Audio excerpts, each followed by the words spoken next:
Buenos días a todos y a todas. Os damos la bienvenida aquí a nuestra casa, a la Universidad Pablo de Olavide. Damos la bienvenida y las gracias a todos los asistentes, a todas las personas que estáis aquí hoy con nosotros y también a los que estáis conectados online. Pues daros la bienvenida a este acto tan especial para nosotros, como este encuentro de familias, investigadores y clínicos en ACH. Voy a dar paso a la mesa inaugural y paso la palabra al señor rector magnífico de la Universidad Pablo de Olavide, Francisco Oliva, que tiene la palabra y abrirá el acto de hoy.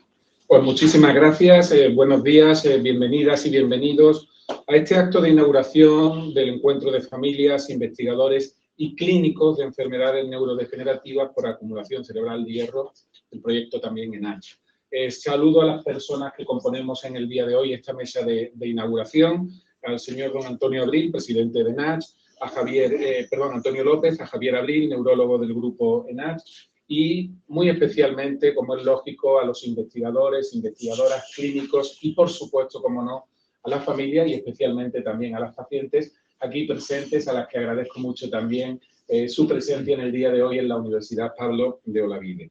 Bueno, a continuación vamos a dirigir una serie de palabras breves para dar comienzo a este encuentro tan importante, y tiene en primer lugar la palabra el señor Javier Abril, como he dicho, neurólogo del grupo ENACH. Cuando quiera. Muy bien, gracias a todos por unirse esta mañana. Estamos en una sesión doble presencial y online, y desde luego no es la primera vez, pero con todas las ganas y con toda la decisión de llevar esta iniciativa a cabo, y sobre todo un poco el interés del grupo es difundir el tipo de actividades que estamos realizando a nivel del grupo ENACH, en este caso, que se ha conformado a nivel nacional en España y que va a tener una repercusión cada vez más internacional, desde el punto de vista tanto europeo como Latinoamérica, el occidente, es donde más nos estamos moviendo y estamos teniendo acceso a los pacientes y a esta enfermedad, que sabemos que es una enfermedad que es muy difícil. Los pacientes tienen debuts desde muy pequeñitos, desde los 1 año, 6 meses, hasta pacientes que debutan tardíamente, después de los 30 años, y varía un poco de acuerdo al tipo de etiología o el tipo de enfermedad. Son varias las enfermedades por depósito de hierro cerebral que están distribuidas dentro del grupo, y las que más frecuentes en España vemos, pues está el PECAM, el PLAN y el VEPAM, con mucha menor frecuencia el MPAM. Entonces, todas ellas tienen una atención diferente, una atención circunscrita a sus patologías. Algunos tienen un poco más tendencia a la epilepsia, otros tienen más distonía, otros están mucho más flojos y mucho más débiles. Y ese es un poco el enfoque que queremos dar, tanto desde el punto de vista de investigación como desde el punto de vista clínico, y todo lo que podamos hacer para poder llevar y llegar tanto a los pacientes y a las familias, pues es un poco el motivo, ¿no? Y este encuentro va dirigido en este sentido: trasladar lo que estamos haciendo aquí en España, en Sevilla en concreto, y todo lo que se ha conseguido estos años, que lo hablaremos a lo largo de toda la mañana. Bienvenidos a todos desde el punto de vista online y presencial, y gracias por compartir esta mañana. Muy bien, pues muchísimas gracias por tus palabras. Tiene a continuación la palabra el señor don Antonio López. Muchas gracias. Lo primero, agradecimientos, primero a nuestro rector Francisco Oliva por venir físicamente, presencialmente a abrir esta jornada, este encuentro. También a Javier Abril, que ha organizado toda la parte clínica, y por supuesto a Carlos Santos Ocaña, que ha sido pues la persona que ha organizado prácticamente todo lo demás, ¿no?, junto con el resto del equipo de investigación. Para nosotros esta jornada, este encuentro es muy importante porque se celebra a los 10 años de la constitución de ENACH Asociación. Y básicamente es un proyecto de ENACH Asociación de no resignación. Es un proyecto que nace precisamente porque cuando diagnostican a nuestros hijos y nos dicen que no hay ningún tipo de tratamiento, nos dan un muy mal pronóstico sobre la evolución de la enfermedad. Bueno, pues esa no resignación es la que nos ha llevado en estos últimos 10 años a poner en marcha 9 líneas de investigación que están activas. Otras se pusieron en marcha, se han ido quedando por el camino por distintos motivos, porque no eran viables, porque no tenían el carácter translacional que queríamos que tuviese. Y explico qué quiere decir esto, el carácter translacional. Hay líneas de investigación que hacen investigación básica, pero que difícilmente se pueden trasladar del laboratorio al paciente. En nuestro caso, como la prioridad para nosotros es el paciente, siempre buscamos líneas de investigación que de alguna forma se pueda trasladar de una manera rápida y eficiente al paciente. Ya digo, son 9 líneas de investigación, no se han ido abriendo de una manera alocada, todo tiene su sentido.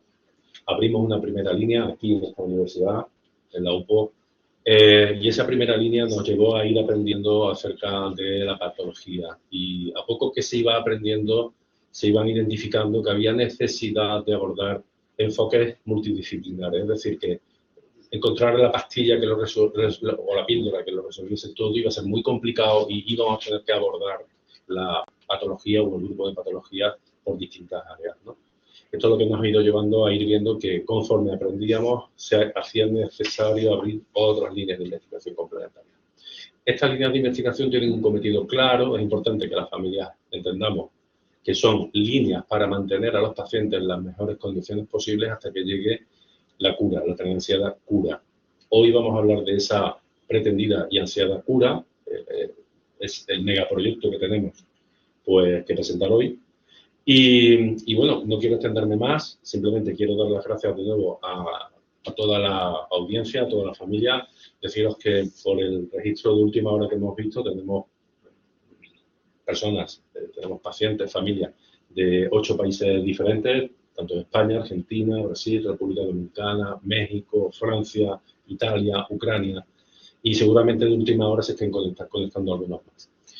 Así que, bueno, por mi parte, bueno, encantado de estar aquí y de celebrar estos 10 años con este encuentro. Pues muchísimas gracias. Bueno, voy a terminar yo esta introducción de este encuentro, de la inauguración de este encuentro. Y yo tengo que empezar diciendo también, pues como acaba de decir Antonio, que desde luego para mí también hoy es un día importante.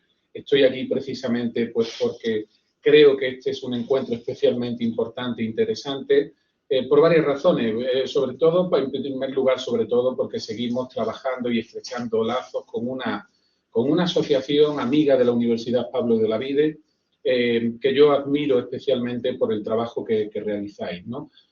Pues ese trabajo tan importante en la investigación para intentar hacer tratamientos y en un futuro, evidentemente, ojalá sea así, pues una cura de unas enfermedades que son evidentemente unas enfermedades muy complicadas, las neurodegenerativas por acumulación cerebral de hierro, y por lo tanto yo tengo que siempre mostrar mi admiración, vuestro respeto, y además me ha gustado mucho ese principio que acabas de decir de la no resignación, que yo creo que es algo muy importante. Evidentemente, la vida es especialmente dura para estos enfermos, pero no hay que resignarse y hay que luchar con todos los medios posibles precisamente para avanzar.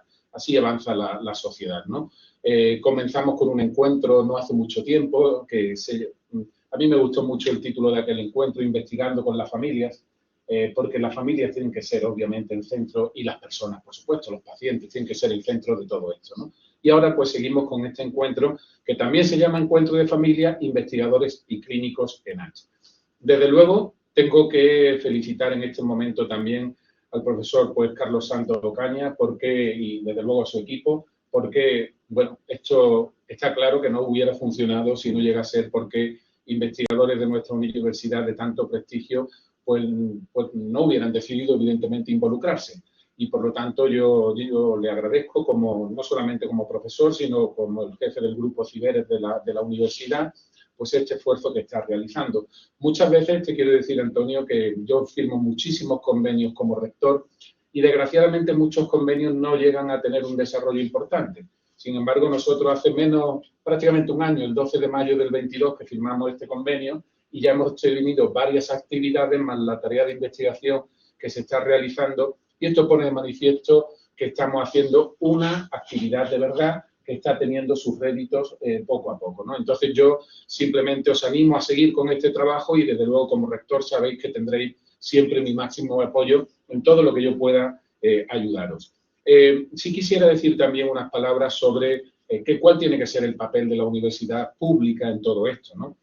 Yo siempre he considerado que la universidad no solamente es un centro, que lo es evidentemente, que su máxima prioridad tiene que ser dar una buena docencia de calidad y hacer una buena investigación. Esos son los dos pilares básicos de la universidad. Pero también hay una cosa muy importante que está en el ADN de la Universidad Pablo de Olavide desde su origen, que es concretamente el compromiso social que siempre hemos demostrado. El compromiso con toda la sociedad y especialmente con la sociedad o con aquellas personas más vulnerables de nuestra sociedad. En este sentido, por lo tanto, la conexión y la sinergia con ENACH es muy importante. Todo el mundo sabe que la enfermedad es rara por su baja prevalencia, aunque yo siempre lo digo también, baja prevalencia no quiere decir que tenga un índice muy, muy elevado de personas que lo padecen. En España creo que son 3 millones de personas, en el mundo 300 millones. Hoy estamos hablando aquí con la cónsul de la República Dominicana y como nos dicen que allí la prevalencia incluso es mucho más alta. Por lo tanto, el hecho de que tenga una prevalencia baja a nivel mundial no quiere decir que no haya muchísimas personas, millones de personas que lo padecen. Sin embargo, como sabéis, muchas veces esto desde el punto de vista de la inversión del capital privado nos interesa. Y por lo tanto, esto hace que las líneas de investigación sean menores y que por lo tanto repercutan en terapias que son también inferiores, ¿no? Y en este sentido, yo creo que para esto tenemos que estar las universidades públicas.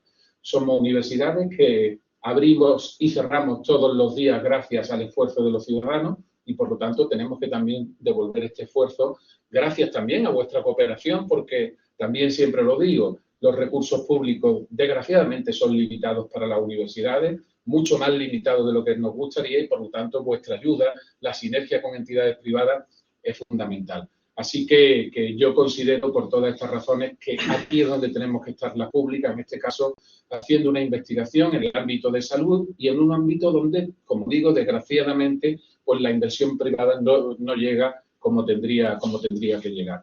Además, y con esto termino ya, en esta ocasión el encuentro no solamente es de investigadores, sino también clínicos en ARC, que yo creo que es también una incorporación muy importante, puesto que es importante no solamente conocer las líneas de investigación más vanguardistas que se están haciendo en el ámbito, sobre todo, translacional, y cuando hablamos de investigación translacional es importante conocer el parecer de los clínicos, evidentemente, que son los que finalmente se sientan día a día y tratan a los pacientes, ¿no? Por lo tanto, me parece que es una sinergia perfecta. Y yo siempre que inauguro un congreso o cualquier tipo de seminario, encuentro como el de hoy en el que se habla de ciencia, no puedo terminar sino haciendo una reivindicación pública a favor de la ciencia. Y esto, que puede parecer vacío de contenido, es muy importante hacerlo, porque desgraciadamente en nuestro país la inversión de la ciencia no es la equivalente al resto de países de la OCDE, y tenemos, por supuesto, de la Unión Europea, y tenemos que seguir incrementándola. Cuando llegó la COVID-19, todo el mundo miró a los científicos y todo el mundo dijo, por favor, danos una vacuna que nos permita salir de esta. Bueno, los científicos de todo el mundo se pusieron a trabajar y nos dieron la salida. Y en aquel momento todo el mundo pareció encantado por la ciencia, todo el mundo pues le pareció genial la ciencia. Sin embargo, os tengo que decir que ya pasado no tanto tiempo, ya la gente vuelve a olvidarse de la importancia de la ciencia.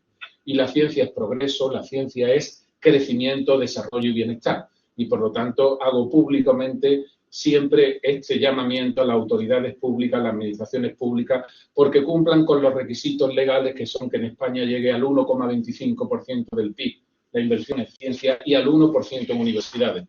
Estamos muy lejos, desgraciadamente, de ambos parámetros y son obligaciones que establece la Ley de Ciencia y la Ley de Universidades Españolas. Así que ojalá lo podamos cumplir para seguir colaborando y para seguir, en definitiva, creciendo en materia de investigación. Termino. Muchísimas gracias por vuestra presencia. La Universidad Pablo de Olavide es la Casa de la Ciencia y aquí siempre seréis bienvenidos, evidentemente, investigadores, clínicos, asociaciones y, cómo no, especialmente los pacientes y sus familiares. Muchas gracias y que sea una jornada muy fructífera. Muy bien.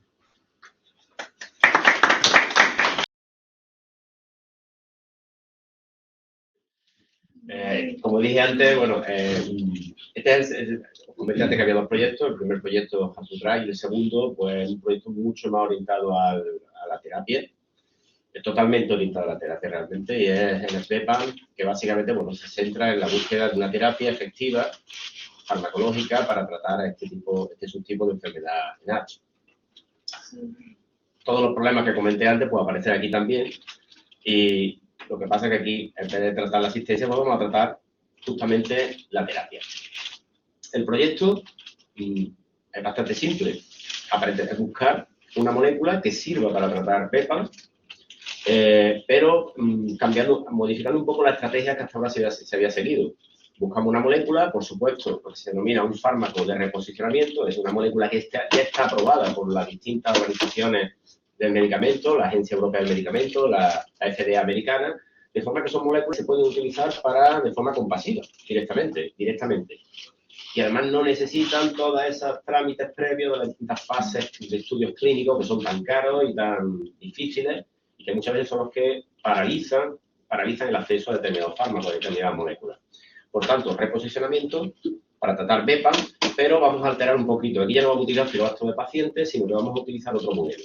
Otro modelo que son neuronas embrionarias, de retinoblastoma, son neuronas, son células que son embrionarias, es decir, son células que se pueden dividir y que pueden formar neuronas. De hecho, se diferencian y dan lugar a unas células que se parecen muchísimo a las neuronas. Son células tumorales, humanas, pero ya os digo, tienen esa capacidad de diferenciarse. Eso es muy importante porque en esta enfermedad en BEPA pues hay estudios previos realizados en ratón donde se observa que realmente los ratones con mutaciones BEPA pues producen, digamos, tienen una alteración bastante importante del desarrollo del sistema nervioso.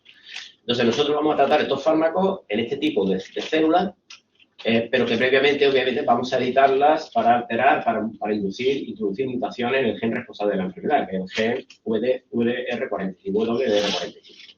Es decir, vamos a generar un modelo de enfermedad, pero en este caso un modelo de enfermedad mucho más cercano a la enfermedad, ¿vale? Que es uso... ¿Por qué? Porque no partimos de un fibroblasto, sino partimos de una célula que justamente es la diana de la enfermedad, que son las neuronas. Y concretamente neuronas de tipo dopaminérgico, que son las neuronas más afectadas en el cerebro de los pacientes, donde se acumula la mayor cantidad de hierro en los pacientes. Y por supuesto, esta edición del gen, esta eliminación del gen o edición se va a hacer mediante la tecnología CRISPR, que ya todo el mundo más o menos ya conoce. Es un proyecto bastante simple, un proyecto directo, búsqueda de terapia con un modelo diferente. En este modelo, pues bueno, en este modelo de cribado de moléculas, pues evidentemente lo primero es el modelo, ya os he comentado, células de neuroblastoma que tienen la capacidad de diferenciarse a neuronas, que son las dianas de la enfermedad. Una segunda cuestión es convertir estas células, que son células normales, se pueden comprar, las compramos realmente, modificarlas genéticamente mediante CRISPR para que sean similares al paciente.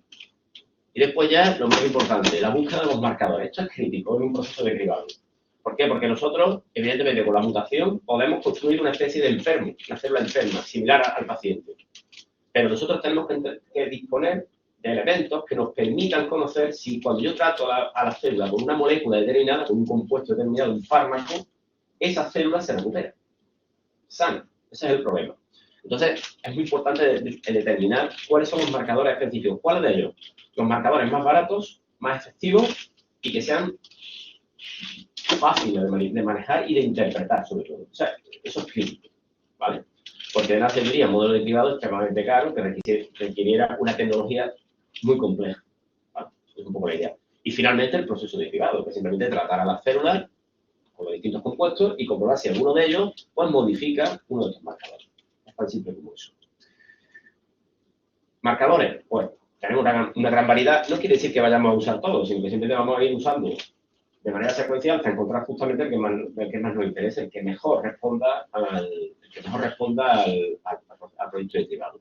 Tenemos marcadores de diferenciación, que son los que nos dicen que efectivamente esa neurona embrionaria se ha convertido en neurona, digamos, ya diferenciada. Tenemos que saberlo para ver si nuestro proceso es correcto. Es muy importante este paso porque nosotros entendemos, eso es lo que esperamos, es que realmente en las células que nosotros hemos editado para adquirir la mutación que aparece en los pacientes, nosotros esperamos que se afecte ya el mismo proceso de diferenciación. Es decir, que el mismo proceso de diferenciación pueda ser un marcador que podemos utilizar. Eso es muy interesante porque abarata los costes enormemente y, por supuesto, disminuye el trabajo, lo facilita. Así que ahí depositamos gran esperanza, pero después tenemos, por supuesto, otros marcadores que son autofagia, que, claro, digamos que esta enfermedad es una enfermedad donde falla la autofagia, por tanto, un marcador clásico de la autofagia, marcadores de la función mitocondrial, que está afectado en estas células, y finalmente el fenotipo clásico de todas las enfermedades de NASH, que es la acumulación de hierro. En modelos de ratón se ha demostrado, en modelos de ratón mutantes, en el gen WDR45 se ha demostrado la acumulación de hierro en las neuronas.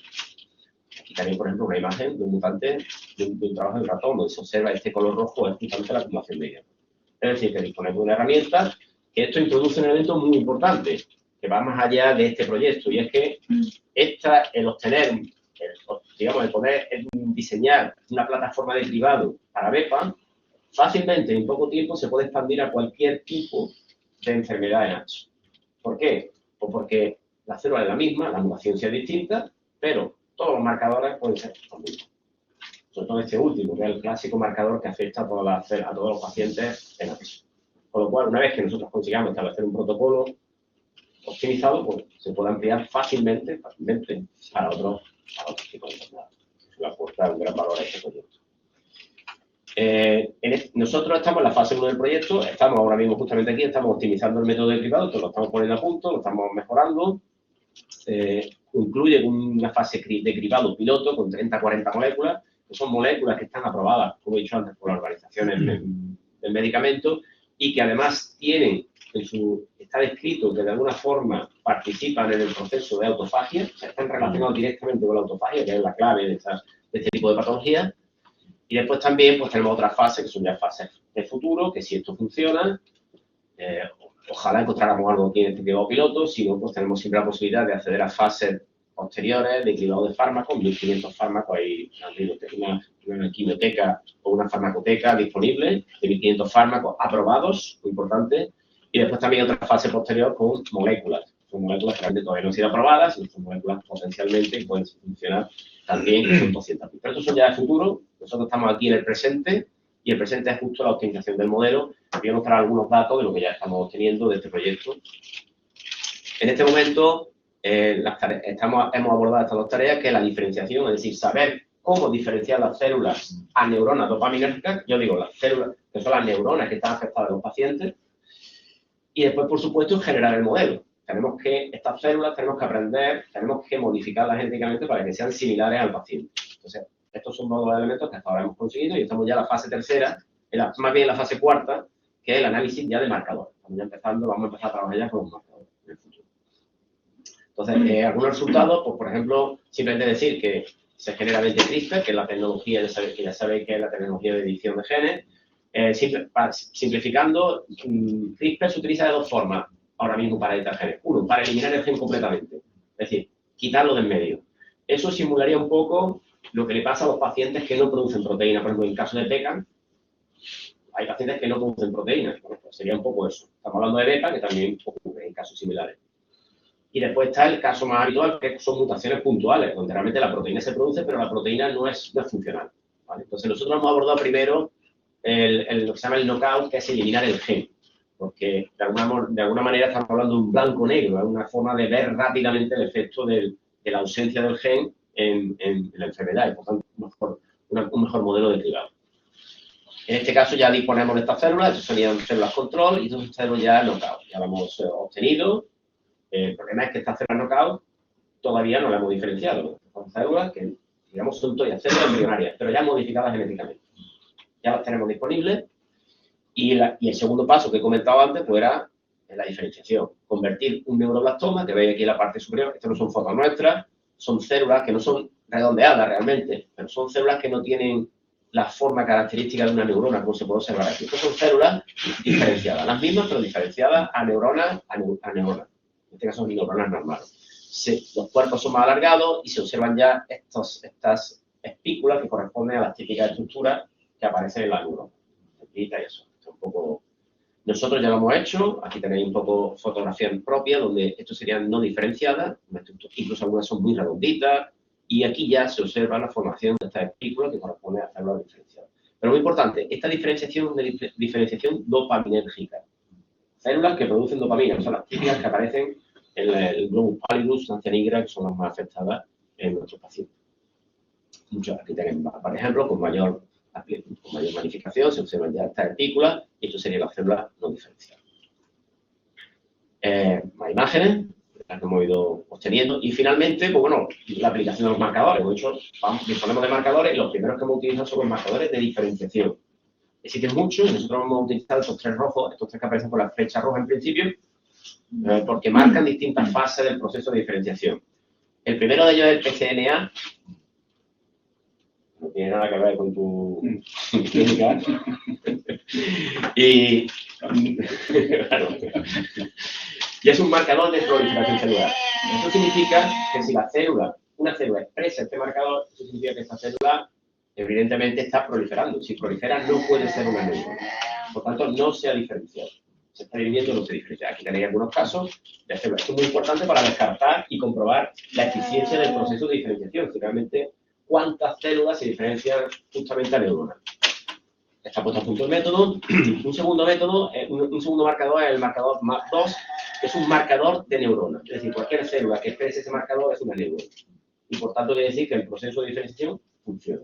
Es muy importante entender que en un cultivo de muchas células, no todas las células se diferencian a neuronas, ni todas se diferencian a neuronas dopaminérgicas.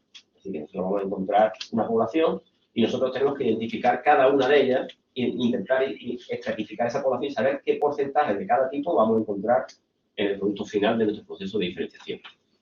Y finalmente, el tercer marcador es el marcador de neurona dopaminérgica. En este caso es la tirosina hidroxilasa, que es una proteína que expresa en estas células de forma específica. Si se expresa, eso significa que se trata de una neurona dopaminérgica. Entonces, también es otra metodología que ya disponemos en el laboratorio. Es decir, que ya tenemos los marcadores disponibles de diferenciación, tenemos las células ya modificadas genéticamente y el siguiente paso es justamente diferenciar estas células. ¿Por qué es importante este paso? Porque si realmente la mutación que hemos nosotros introducido afecta al proceso de diferenciación, lo vamos a ver inmediatamente. Y entonces sería ya directamente nuestro marcador del método derivado. Nos ahorraríamos mucho tiempo, mucho dinero y mucho esfuerzo. Y bueno, yo acabo ya. Simplemente por agradecer a toda esta gente, que son los que están soportando a mí y al trabajo que desarrollamos en este proyecto, que cuando estamos ahora mismo aproximadamente a la mitad del proyecto y esperamos este año tener algunos resultados. Muchas gracias. Yo quiero agradecer a todos, a la gente que ha aguantado aquí esta mañana. Es un día caluroso en Sevilla, pero hemos estado desde las 9 prácticamente, 8:30, 9, y ha sido una jornada larga, estupenda para, yo creo que todos nos beneficiamos de esto. Yo creo que es el mensaje que quiero dar.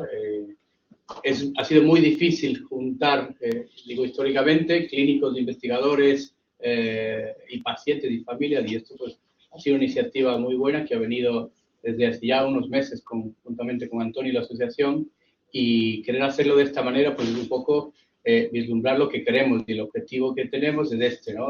Trasladar todo esto y que sea un conocimiento público, que sea un conocimiento abierto, invitando a todo el mundo, familias, médicos, investigadores, a aportar un poquito más en este tipo de patologías como son las de NASH, y saber que estamos aquí, que estamos a su disposición. La vía de contacto siempre está abierta a través de la asociación, por ejemplo, y que sepáis pues que todo lo que vayamos logrando y estamos en el camino es una esperanza, y la esperanza no hay que perderla. Antonio, y tomo las palabras de Antonio, no hay que resignarse, y eso es lo que estamos haciendo. Cada uno de manera desinteresada está aquí aportando un poquito más de cara a la enfermedad y a todo lo que estamos viviendo y se ha comentado esta mañana. Agradecer a todos y cada uno de los ponentes, a la Universidad Pablo de Olavide, Carlos en especial, por la apertura aquí a la universidad, de utilizar las instalaciones, y desde luego Antonio, que es el líder de este gran proyecto que ya lleva años pues, en pie, ¿no? Así que muchas gracias por mi parte. La parte clínica la cerramos de esta manera y bueno, pues muy agradecido. Bueno, pues tremendamente satisfechos con las intervenciones que hemos tenido, con la concurrencia de tantas familias, de bueno, investigadores que también se han incorporado online. No quiero que se me quede en el tintero agradecimiento al Laboratorio de Facultad de Ciencias Sociales, que es donde estamos celebrando este evento. Creemos que era necesario tener este encuentro. Llevamos 10 años trabajando en proyectos de investigación y a veces, pues, no sé, me quedo con la sensación de que no somos capaces de transmitir bien a la familia el alcance de lo que estamos, ¿no? Y ese era el objetivo de hoy. Se nos han quedado bastantes proyectos en el tintero, pero no había por el formato posibilidad de meterlos todos. Entonces, todos estos proyectos, las 9 líneas de investigación que ya os comenté en la introducción, van destinados a mantener a los pacientes en las mejores condiciones posibles hasta que llegue la cura. La cura, como decía al principio, viene dada por terapia génica, es decir, colocar el gen que sea capaz de sintetizar la proteína que hasta ahora pues, no se sintetizaba o se lo hacía mal, ¿no? Para esto vamos a ser también un poco vanguardistas o novedosos. Igual que hemos intentado enfocar en el tema de terapia génica por vehículos, por herramientas, vectores no virales, por lo que ya ha podido Francisco Díaz Corrales avanzar y tal, la forma de abordar esto, que no es para nada barata, es muy costosa, la estamos planteando de una forma, como digo, bastante novedosa, al menos en España. Fuera de España esto ya se hace. Vamos a constituir, está aprobado por Junta Directiva, vamos a constituir una sociedad limitada, una empresa, junto con otra asociación de pacientes que también está interesada en el desarrollo de terapia génica. Esto lo hacemos porque una asociación lo va a tener complicado para poder generar recursos suficientes y por eso vamos 2 asociaciones de la mano.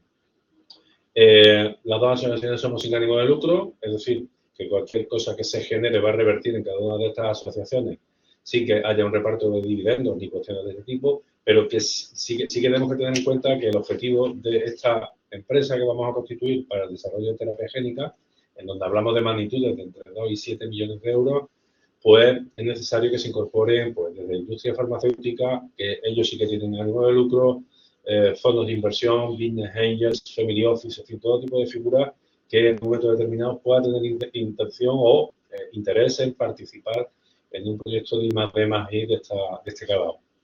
También seguramente abriremos la posibilidad de participar a las familias con la compra de participaciones en la sociedad, como se hace cuando uno compra acciones de cualquier empresa. Y bueno, lo único que quiero transmitir como mensaje final es que, como bien ha dicho Javier, parafraseándome, no nos resignamos, vamos a seguir peleándolo y bueno, creo que no hay perfección que la que no se hace, vamos por buen camino y bueno, desearos que sigáis en mucho contacto con nosotros para poder transmitiros los pasos que vamos dando. Solamente eso y con esto pues damos por cerrada la sesión, el encuentro y de nuevo, muchas gracias a todos y hasta la próxima. Bueno.